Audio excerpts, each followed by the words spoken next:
What up, everybody? It's April Dawn. Let's talk about it. This is Black Lightning, Season 2, Episode 12. All right, y'all, this was a pretty good episode. We had some exciting moments, but, it was a lot of, plot development going on. It wasn't too, on and popping this episode. I got my hair like this. I'm finna go to the gym. I'm about to just swoosh it around like this in the bun. Swoosh it. I'm gonna swoosh it. But, in the meantime, I'm just gonna, give you 90s realness, okay? Side ponytail. Yes, honey. Get into it. Get into me. All right, let's go ahead and get into it. So we start off with Anissa and Lynn walking to the parking lot talking about Jennifer. They're talking about, Anissa is basically saying, we need to give Jennifer her space. She's getting over Khalil. She's going through a rough time. And Lynn is saying isolation breeds depression. And isolation breeds depression and addiction. And she needs to have a unit around her. So they're going back and forth about this.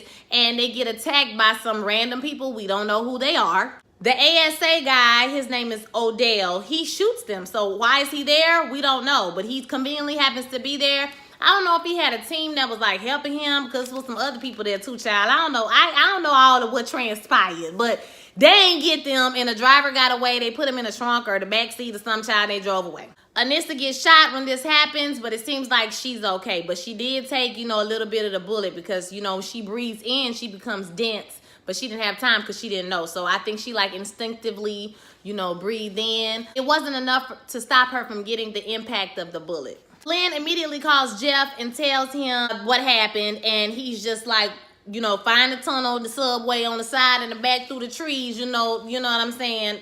Follow the drinking gourd. And we gonna shout out to Black History Month.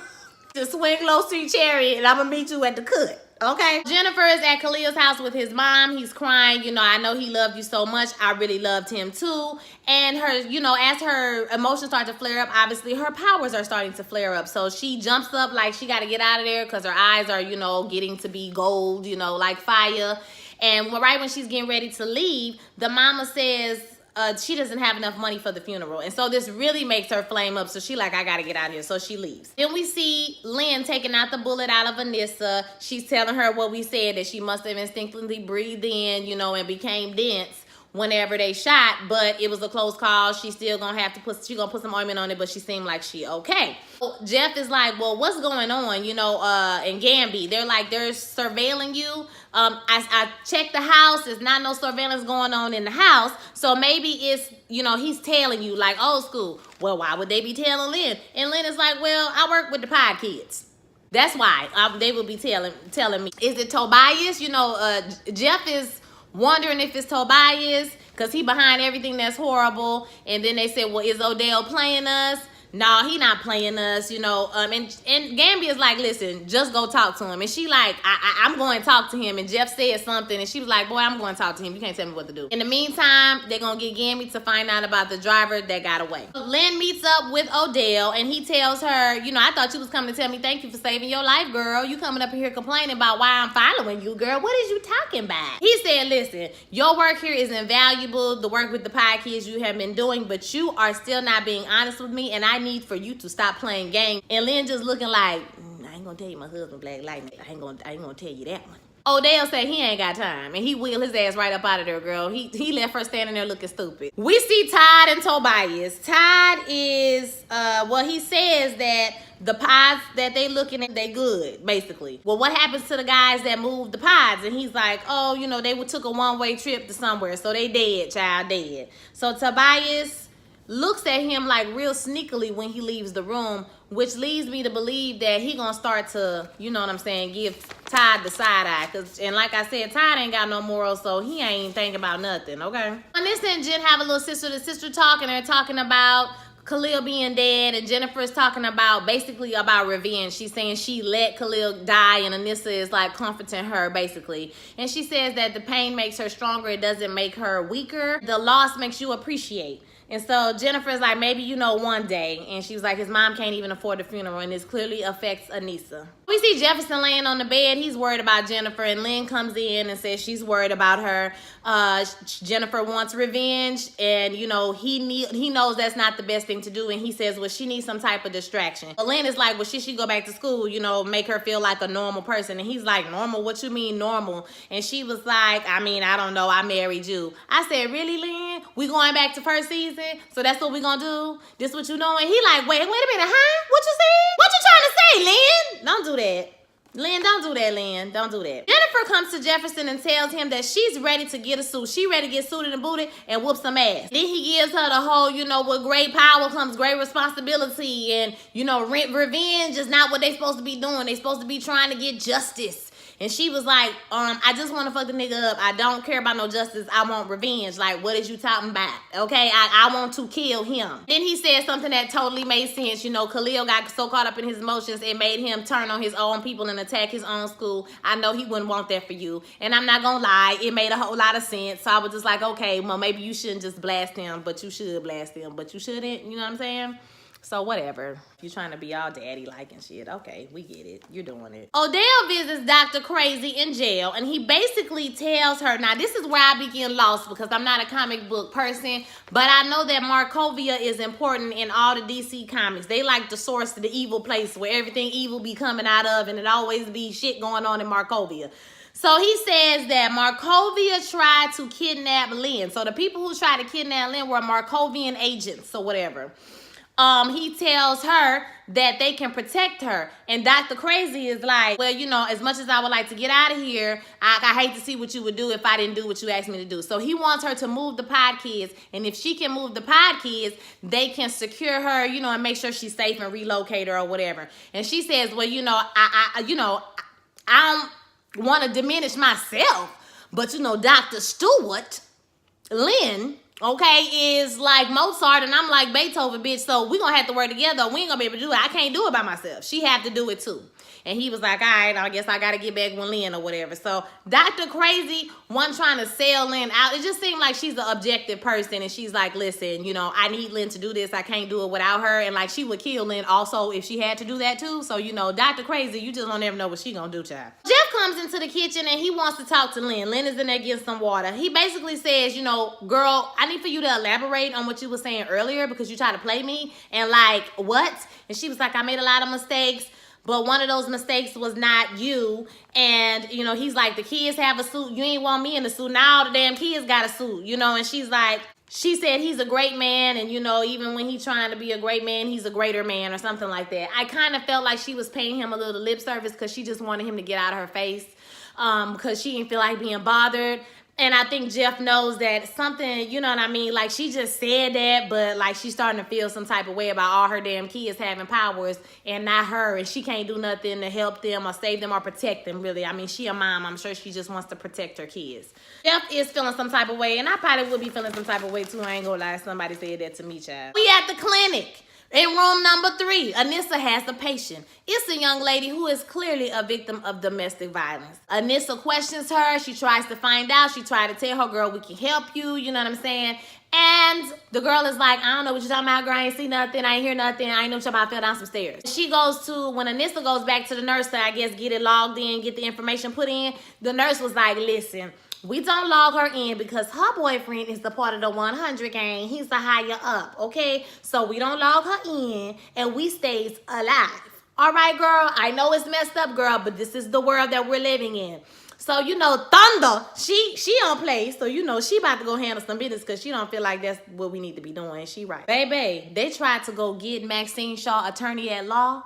And Maxine Shaw, attorney at law, put their ass in the North Pole. Santa? Is that you? Bitch, they about to be up there making toys for Christmas. So they attacked Maxine Shaw, she just put the woof on them, and had them feeling like they was in the North Pole. And, she left them. She picked up her bags like the Barn Bridge and exited swiftly and professionally. And I was like, listen. Between Scooter and Maxine, they need to just go and bring Queen Latifah and Kim Fields and the other lady. Oh, that's a shame I can't remember her name. And the other lady on there. Okay? And just go ahead and have a reunion. We could all, we could be meta-humans. You know what I'm saying? And living single. Jenn goes back to school. She's walking through the school. Everybody's greeting her. She's getting a warm welcome. Okay? And I'm just going to go ahead and let you know she walked by Khalil's memorial and she sees it and it warms her heart. She have a little smile on her face that even though he came into school and was killing people, okay, and killed Black Lightning, they still got a memorial for old boy. He meant something to the peoples. He gone but not forgotten. Oh my God.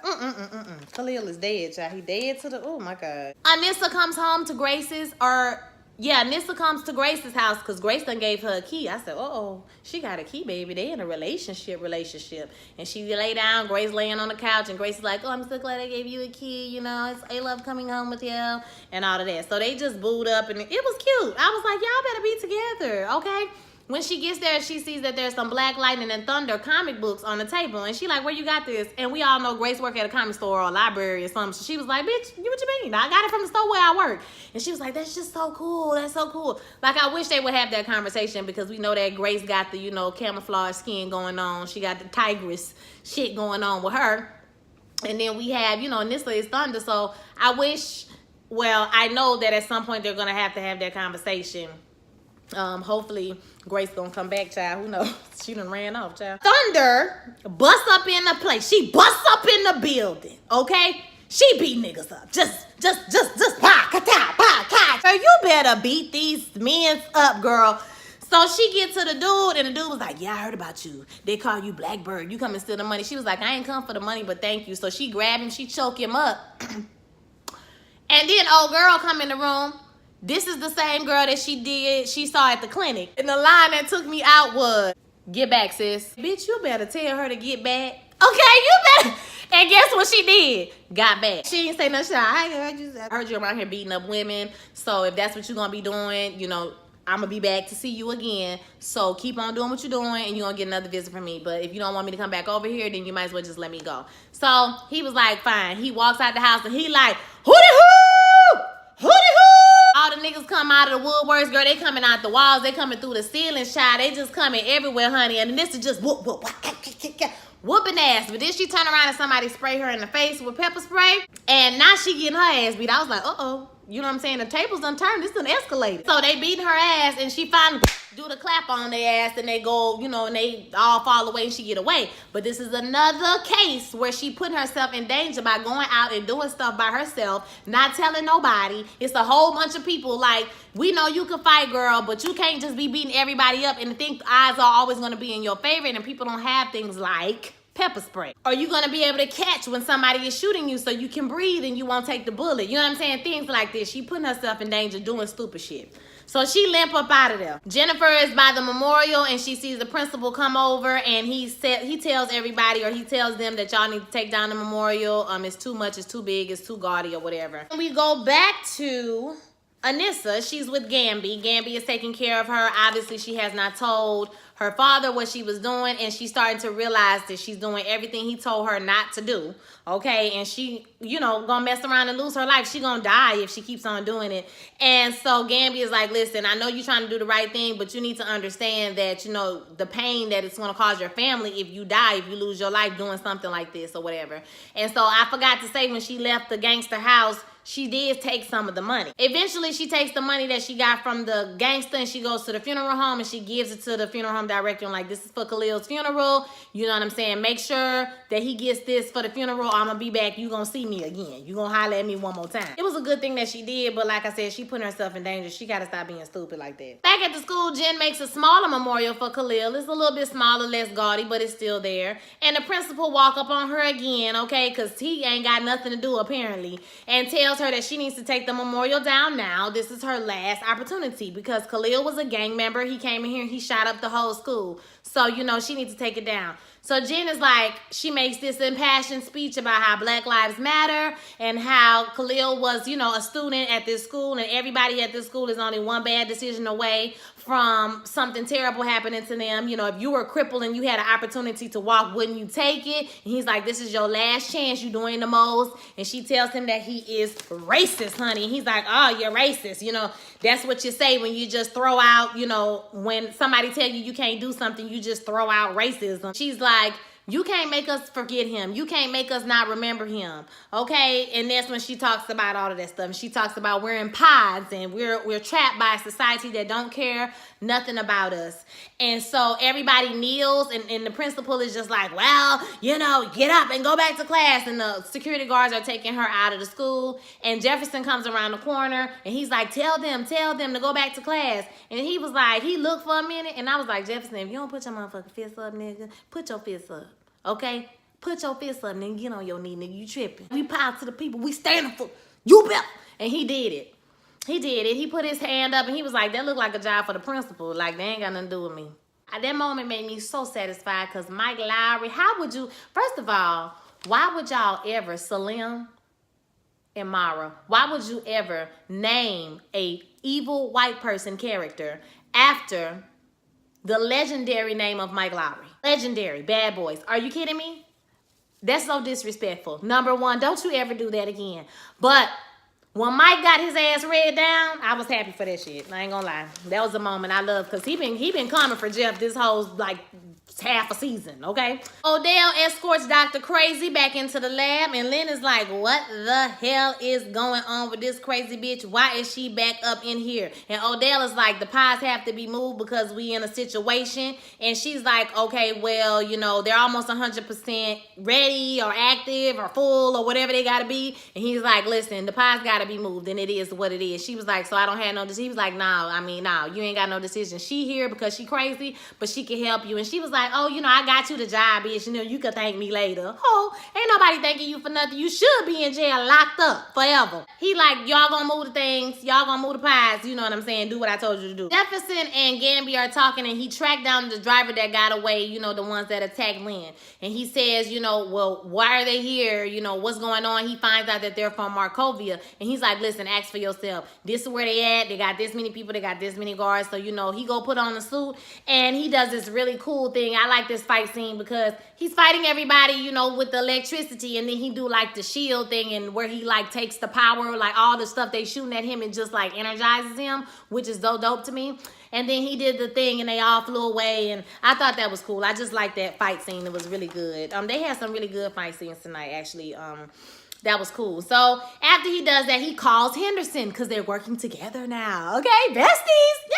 He tells him he has something for him, and they can convict him on murder. They can convict him on kidnapping. They can convict him on all type of shit. Okay, so now I got some information for you, baby. So, you know, I'm about to let you know. I was like, come on, Jeff. Y'all better work together. We see Anissa back at the hospital, and the nurse that was working with her on that patient was like, I checked back in with the girl. She moving out. She decided she gonna go back to school. She trying to get her life together. And I was like, yes, bitch. All you needed was somebody to come up there and choke your damn boyfriend to death, bitch. All you had to do was get somebody to choke your boyfriend.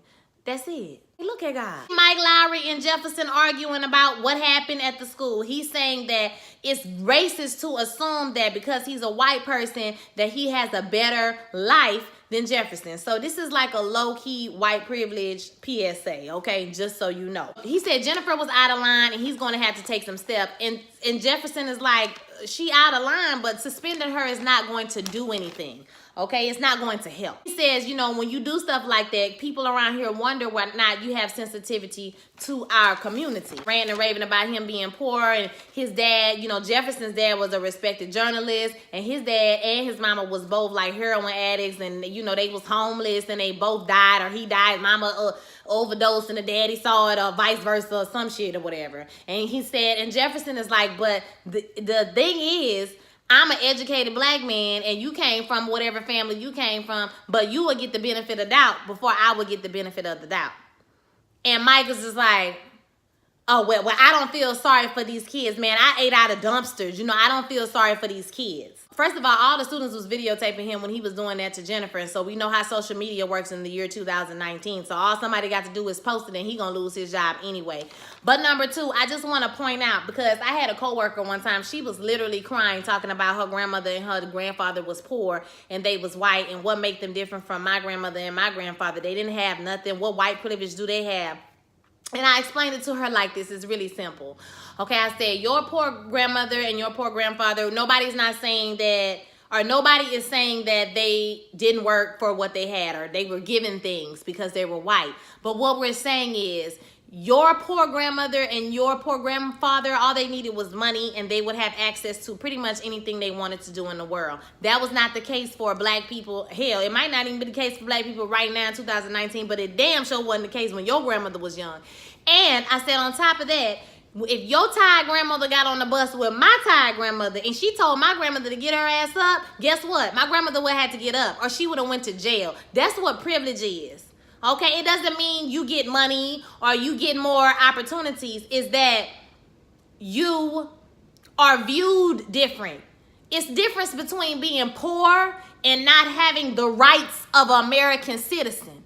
Okay, my grandfather fought in the same amount of wars as your grandfather fought for, but when he came back, he was still discriminated against in his own country that he was signed up to go fight a war for. You understand what I'm saying? So she ran out the room before I could really get to tell her, because I know that's probably going to make her cry too, because I was going to say, you crying, okay, it's also a form of white privilege, because I'm sitting up here trying to talk to you like an adult and you start crying like a kid, which is basically like, I don't want to engage in this conversation anymore, so I'm going to start crying. And you know, that particular person do that type of thing to get out of work. That particular person do that thing when she feels stressed or something ain't going on right in meetings in like a professional setting, which I think is just so unprofessional. Girl, no. Like, and she do that, but because she's not one of us, okay, she gets away with things like that. I'm getting away from my topic, but what I'm trying to say is I had to explain to her what white privilege is, and that's what Jeff was trying to do with Mike Lowry. Ain't got to do with your mom and daddy being a crackhead. You know what I'm saying? Grace and Anissa come off a little date. You know, they went to the movies, and Anissa sees some girls jump roping, and she jump roping with them. She having a good time. It was nice to see her having fun for a change. And she tells Grace basically that she's really enjoying spending time with her and getting to know her better and all of that stuff. And she wants her to meet her parents. And Grace starts panicking. No, I don't want to meet your parents. No, I can't control myself around you. I don't know. This, that, and the other. And as she's doing that, her emotions start to flare up. Her tigress, you know, the tiger stripes start to come. And she's just like, you know, I got to go. And she runs off. Todd and Tobias talk. So apparently these metahumans that are in the pods are from the experiments that was done 30 years ago, and not just on the kids in Freeland, but obviously on or Todd has found out that it's some people from Leavenworth, some inmates that were in Leavenworth. These were like major criminals, you know what I'm saying, whatever, and they was like covert assets, basically. So I don't know if they let them out and they put them back in. I don't know what the T was, but that's who they are. They covert people, murderers, killers, big time, you know, type of folks. Tobias is like, cool, you know, keep working on getting them out the pods. And he like, all right, cool. And he go back to playing video games. I said, Todd is just, he ain't got no, Todd whole family must be gone on the glory, because he ain't got a feeling in the world. Nigga, if you don't open them pies up, Tobias gonna kill your whole family. They probably already dead because you ain't got no heart. Where's your heart? Oh, he is trash. We at Khalil's funeral. It's a sad funeral, just a small funeral. A few people are there. The mom getting out the car, she just crying, child. It was sad. Henderson is texting Jefferson, letting him know that the driver had diplomatic immunity, so they had to release him. He on his way back to Markovia at this very moment. Nissa texts Grace and tells her that she's going to be coming over later. She's so glad that she got the key. Jenn is sitting down in the limo. She don't want to get out because, you know, when she get out, it's going to be real. It's going to really be happening, and she don't want to accept that. And Jeff gives her this beautiful speech about how we honor people. You know, we remember them. We do this for them. We honor ourselves when we honor them. And it was just beautiful. It was really nice. We honor those that we love, and we do not give up on them, and we do not give up on ourselves. So she was like, okay. Like, one thing I like about Jenn is, though, even though she kind of impulsive sometimes, like, she really is a good girl. She level-headed, and you can just tell that this whole family is just good people. Like, you know what I mean? Like, she comes to her senses pretty quickly. She's a sensible girl, and you can tell that she wants to do the right thing. She knows what's right. You know what I mean? I really like her character. They get on out the car, they go to the funeral, child, and they hug the mom. It's just a mess. Everybody crying, child. Is just sad as hell, okay? So he dead. He ain't coming back, y'all. He dead. He dead. We see Anissa go to Grace's house, and Grace is nowhere to be found, honey. All her stuff is gone. She ain't even leave no Dear John letter, bitch. She just got her shit and left. I said, well, damn, Grace, Jesus. Todd is telling Tobias, listen, these people are the worst of the worst people. Like, you sure you won't get yourself into this? Because you don't know. I mean, he didn't say this, but my thing is, you don't know if these people gonna want to listen to you. You don't know if they're gonna want to be up under you. Like, what are you gonna have on them to make them not just turn on you and do what they want to do? These people are like covert. They killers. They assassins. They, you know what I'm saying? Like, they ruthless people. Tobias don't seem like he worried about it, okay?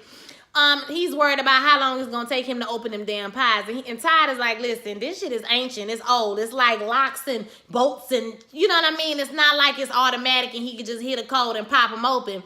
So he was just like, it's going to take me a long time. I really don't know how long it's going to take. I cannot be honest with you. And he like, okay, well, let's go back and get Dr. Crazy. But then, you know, we're going to make her a permanent guest. I think her name is Dr. Jace.